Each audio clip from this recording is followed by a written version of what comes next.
جس طرح اللہ رب العزت انسان کو جہاں سے چاہتے ہیں رزق عطا فرما دیتے ہیں، بعض مرتبہ انسان عزت کے حصول کی کوشش کرتا ہے اور اسباب اختیار کرتا ہے، اللہ ان اسباب میں اس کو ذلیل کر دیتے ہیں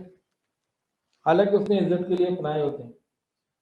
بعض مرتبہ اللہ ذلت کے اسباب میں سے بندے کے لیے عزت نکال دیتے ہیں۔ بعض مرتبہ انسان کسی چیز کو سمجھتا ہے اس میں مجھے نفع ملے گا، اللہ اس میں سے نقصان دکھا دیتے ہیں، اور کسی چیز کے بارے میں سوچ رہے ہو یہ کیا ہوا ہے تو نقصان ہو گیا، اللہ وہیں سے نفع عطا فرما دیتا ہے۔ تو جس طرح باقی سارا نظام اللہ کے پاس ہے، بالکل اسی طرح جو سلامتی والی بات ہے نا، اللہ رب العزت جس کو چاہتے ہیں سلامتی عطا فرماتے ہیں، جس کو چاہتے ہیں مصیبت اور پریشانی میں مبتلا کر دیتے ہیں،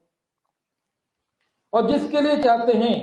دیکھنے میں اس کو وہ سلامتی والا مسئلہ نظر آ رہا ہوتا ہے، اللہ اس کے لیے اندر مصیبت اور پریشانی رکھ دیتے ہیں،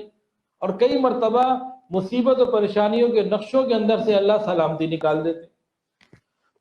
یہ اس کی قدرت ہے، جیسے رات کو دن میں تبدیل کر دینا، دن کو رات میں تبدیل کر دینا، زندے میں سے مردہ نکال دینا، مردے میں سے زندہ نکال دینا، یہ سب اس کی قدرتیں ہیں۔ اسی طرح سلامتی بھی اس کی قدرت ہے، جس کو چاہے عطا فرمائے۔